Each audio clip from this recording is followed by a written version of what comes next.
Je ne sais pas si on vous l'a dit, mais lors de chaque émission, j'évoquerai une œuvre d'art qui a suscité en moi une profonde émotion.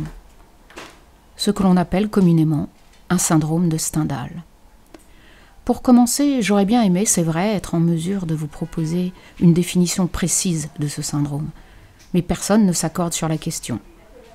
Pas plus les historiens d'art que les psychiatres, qui s'y intéressent pourtant, comme en témoigne un tout récent colloque à Paris à l'EHESS sur les états modifiés de la conscience. Je suggère donc que nous partions du récit fait par Stendhal lui-même après un séjour à Florence en 1817. Ensuite, nous explorerons le sujet au fil des émissions en apportant d'autres témoignages. Voici donc ce que raconte et écrit Stendhal à son retour. J'étais déjà dans une sorte d'extase par l'idée d'être à Florence. Absorbé dans la contemplation de la beauté sublime, je la voyais de près. Je la touchais, pour ainsi dire. Mon Dieu, que c'est beau. À chaque détail qu'on aperçoit, l'âme se sent ravir de plus en plus. On est sur le chemin des larmes. En sortant de Santa Croce, j'avais un battement de cœur. La vie était épuisée chez moi. Je marchais avec la crainte de tomber.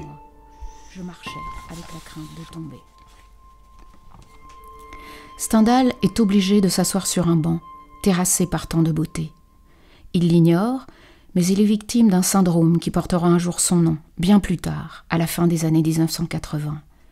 C'est là que Graziella Magherini, psychiatre à l'hôpital de Florence, dresse le tableau clinique de la violente émotion qui s'empare de visiteurs étrangers devant la Vénus de Botticelli ou le David de Michel-Ange. C'est elle qui donne à ce syndrome le nom de l'écrivain. L'expérience que je vais partager avec vous aujourd'hui n'a pas eu lieu à l'étranger, mais à Paris, où je vis, dans un musée qui m'est familier, le Centre Pompidou. C'est là que j'ai été cueillie, happée, de façon complètement inattendue, par une œuvre contemporaine, très loin de Botticelli ou de Michel-Ange. Une toile du peintre américain Cy Twombly, né en 1928, disparu en 2011, et qui s'intitule Achilles Shield, le bouclier d'Achille. J'ai vu cette œuvre pour la première fois lors de la grande rétrospective consacrée à l'artiste au Centre Pompidou tout récemment, en 2017. Je suis guide conférencière, j'avais choisi de couvrir cette exposition sans vraiment savoir pourquoi, sans connaître grand-chose sur Twombly. L'artiste m'intriguait. Je me souviens de ma première visite au Centre Pompidou pour y découvrir l'exposition. Je passais d'une salle à l'autre, dans un mélange de perplexité, de trouble, d'agacement aussi. Clairement, j'en voulais à Cy Twombly, de m'envoyer en pleine figure des griffonnages raturés, des traits effilochés, des dégoulinades, du ténu, du trois fois rien. C'était inabouti, chaotique, vaguement sale parfois. J'anticipais le doute de mes clients, aussi palpable que celui des spectateurs autour de moi. Le sentiment d'imposture. Pire encore, Twombly osait assortir ostensiblement ses gribouillages de titres savants, en référence à Rilke ou Keats, à Mallarmé ou à Homère. Provocation, grand écart audacieux ou prétentieux. Je quittais le musée non pas terrassé par la beauté, mais empli de doutes.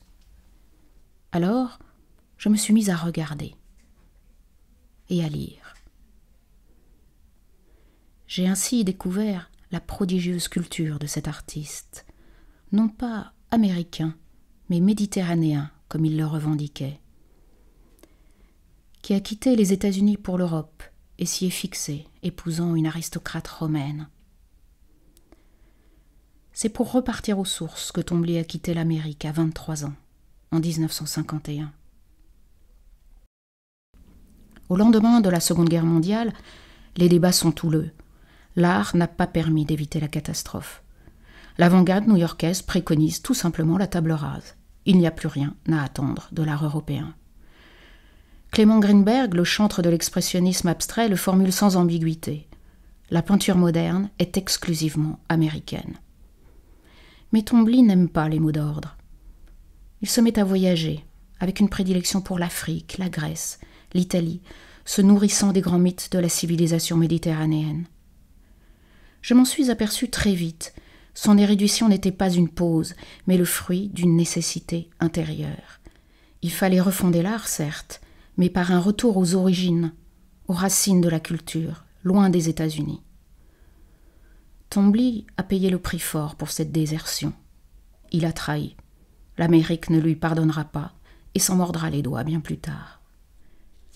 Parmi les grands mythes, l'Iliade d'Homère tient une place particulière dans son travail. Il se confronte régulièrement au récit mythologique sans doute le plus célèbre, le plus intouchable de l'Antiquité grecque. En 1978, dans la villa qu'il a acquise au nord de Rome et dont il a fait son atelier d'été, il y consacre un cycle majeur auquel le bouclier d'Achille sert d'introduction. 10 toiles rassemblées sous le titre « 50 Days at Ilium », 50 jours à Iliam. Iliam, je ne sais pas si vous le savez, c'est l'autre nom de la ville de Troie. L'Iliade, c'est donc le poème d'Ilion, d'Ilia, il existe des variantes. Vous l'avez peut-être oublié, l'Iliade est exclusivement l'histoire d'une colère mémorable, celle du héros Achille. Il y a 10 ans déjà que le Troyen Paris a enlevé Hélène, femme du roi grec Ménélas. Une première expédition pour la récupérer a échoué et les Grecs reviennent 8 ans plus tard. C'est le siège de Troie. Achille, fils d'un roi et d'une déesse de la mer, participe à l'expédition. Mais une querelle l'oppose au grand roi Agamemnon qui dirige l'armée grecque. Une histoire de femme, volée par Agamemnon à Achille. Furieux, Achille décide de se retirer sous sa tente et de ne pas retourner au combat. Privés de son appui, les Grecs essuient défaite sur défaite. Devant l'avancée des Troyens, Achille permet toutefois à son cousin tant aimé, Patrocle, d'emprunter ses armes pour repousser l'ennemi hors du camp. Mais Patrocle est tué par le Troyen Hector qui, ultime humiliation, s'empare des armes d'Achille. Achille est pris d'un chagrin fou et décide de venger la mort de son cousin. Sa mère, la déesse Thétis, essaie de l'en dissuader, car l'issue est certaine. S'il affronte Hector, il mourra. Achille ne veut rien entendre. Il doit affronter son destin, c'est une question d'honneur. Thétis demande donc à Héphaïstos, dieu du feu, de la métallurgie et des volcans, de forger un nouveau bouclier à son fils, le plus beau possible. Ce passage m'a toujours fasciné. Thétis ne demande pas à Héphaïstos le bouclier le plus solide, puisque c'est écrit, il va mourir dans ce combat. Elle lui réclame le bouclier le plus beau, pour que tous, dit-elle, soient émerveillés quand le destin atteindra Achille à Troie. La beauté ne protège pas de la mort, mais elle la transcende.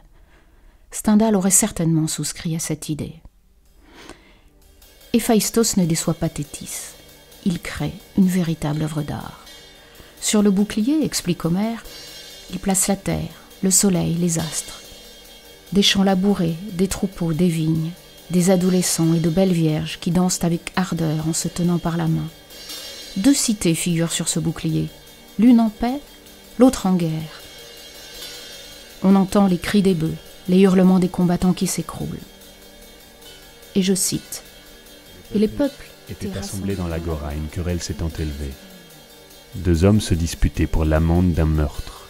L'un affirmait au peuple qu'il avait payé cette amende et l'autre niait l'avoir reçue, et tous 2 voulaient qu'un arbitre finît leur querelle.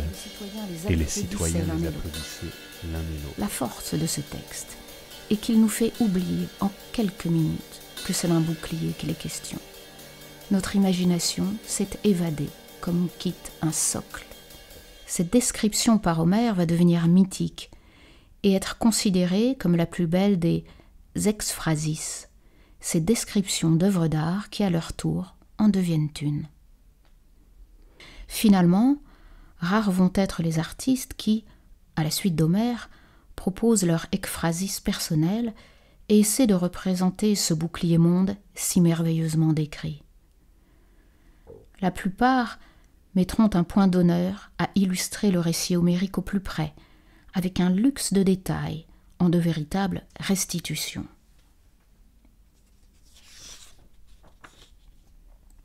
C'est dire si Twombly se place la barre haut, en prétendant à son tour relever le défi. au regard de sa technique brouillonne et gribouillée, la démarche est carrément iconoclaste. C'est ce que je suis en train d'expliquer un jour de mars 2017 à un groupe de clients devant le tableau, quand je suis prise d'un trouble d'autant plus inattendu que c'est la 5e ou 6e fois que je fais cette visite. Je ne peux pas interrompre ma présentation. Je poursuis donc, tout en restant attentive à ce que Tombly provoque en moi.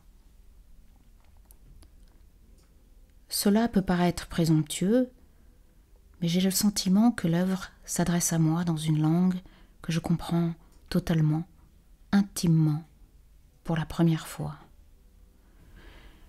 Bizarrement, je perçois de façon aiguë et nouvelle la texture du tableau. L'huile, le crayon gras appuyé vigoureusement sur la toile, ou ailleurs, l'effleurant à peine. Je sens physiquement cette alternance de puissance et de légèreté. Certains artistes lissent la surface de la toile comme s'ils s'effaçaient derrière leur sujet en fondant la touche. La main de Tombly est là, active. Et l'œuvre, ce n'est pas un produit, un résultat, c'est ce trajet qui garde la trace de son geste, de sa vitesse d'exécution. Tombly est mort, mais il est pour toujours dans le mouvement qui a donné naissance à ce trait, comme est présent un être dans l'empreinte de son pas. Je ne sais pas pourquoi, ce jour-là, cela me bouleverse. Son pinceau a formé un tourbillon qui évoque assez nettement la sphère du bouclier, mais une sphère mal exécutée, débordée, débordante, inaboutie. Une sphère rageuse, comme Achille aurait pu la tracer nerveusement sur le sol avec la pointe de son javelot. Justement, Tombly a déjà représenté Achille en l'assimilant à sa lance, elle-même semblable à un crayon ensanglanté, dégoulinant. Pour évoquer le meurtre, la peinture ne doit pas le raconter, elle doit en emprunter la violence. Ce jour-là, je vis une sorte de révélation. Ce que j'ai sous les yeux, c'est le nœud de colère d'Achille, cette colère qui prend toute la place, qui le perdra, cette colère qui le pousse à tuer Hector, l'assassin de Patrocle, et à traîner sa dépouille derrière son char des jours durant. Les associations s'enchaînent dans mon esprit. Le tourbillon est aussi, c'est soudain une évidence, la roue de son char, que je vois à cet instant lancée à pleine vitesse. Jusqu'à ce que cette image soit à son tour chassée par une autre tout aussi limpide. Le tourbillon est la boucle du trajet d'Achille, puisque c'est autour du tombeau de son cousin tant aimé qu'il tourne sans fin, entraînant le corps d'Hector. Qu'il tourne à vide. Comme Tombly lit bien Homère, l'histoire d'Achille est une roue emballée, une spirale fatale, celle de la vengeance personnelle, aveugle, qui lui fera oublier tous ses devoirs de héros envers sa patrie. Mais je le mesure à cet instant. Mon émotion ne peut être si vive que parce qu'Achille n'est pas représenté. Le génie de Tombly, c'est cette disparition d'Achille, englouti par sa colère. La guerre, c'est ce qui transforme les êtres en pure brutalité déshumanisée, en pulsions qui s'affrontent. Libérée de tout support, cette pelote de furie peut devenir la mienne, à laquelle moi aussi je me résume parfois, et qui me fait tourner à vide. Tombly me fait voir rouge. Je ressens tout cela alors que je suis encore devant le tableau, auprès de mon groupe de visiteurs. Je suis en totale adéquation avec l'œuvre, ici, maintenant. Entre elle et moi, quelque chose s'est parfaitement emboîté. La distance s'est abolie. C'est une sensation vertigineuse. Mon discours habituel, préparé, construit, se teinte malgré moi de cette émotion complexe. Je suis prise d'un besoin vital de faire partager cette conviction d'avoir sous les yeux un chef-d'œuvre. Curieusement, les phrases sortent sortent de ma bouche de façon cohérente, et formuler les choses accroît encore mon émerveillement. Je sens l'attention du groupe, une énergie circule. Ils ont le regard vrillé dans le tourbillon tomblien. Je poursuis mes explications et je reviens au bouclier d'Héphaïstos décrit par Homère, sur lequel, vous vous en souvenez, le ciel, le soleil, la rivière, la terre étaient figurés avec une précision d'horloger. Lors d'une précédente visite, j'avais déjà pris conscience que par son tourbillon, Tombly n'en retenait que l'essentiel, l'énergie des 4 éléments. Une énergie qui soudain me semble phénoménale. Ce vortex, c'est une force en marche, une sorte d'atome en fusion, boule de feu à l'intérieur, croûte et eau bleu-noir à l'extérieur. C'est cela. J'ai sous les yeux notre planète. Le bouclier monde d'Homère est devenu bouclier Terre lancé sur son orbite. Si je suis spectatrice de notre planète, je me regarde donc puisque j'en fais partie. Nous sommes tous là, quelque part, infime poussière inconsciente de cette perpétuelle rotation à plus de 1600 km/h. Une rotation très différente de celle du bouclier, qui ne s'opère pas à vide cette fois, puisqu'elle est au contraire le mouvement naturel de notre planète, éternel retour sur elle-même. Je saisis enfin la portée de la réflexion de Roland Barthes, lui qui a essayé de dessiner comme Tombly. Je le cite. Je regarde très lentement un album où sont reproduites des œuvres de Tombly et je m'interromps pour tenter très vite sur des fiches des griffonnages. Oh, cette légère traînée rose, je ne saurais jamais la faire aussi légère, raréfier l'espace autour d'elle, je ne saurais pas m'arrêter de remplir, bref, de gâcher. Je sais tout ce qu'il y a de sagesse dans l'acte de cet artiste. Il se retient d'en vouloir trop.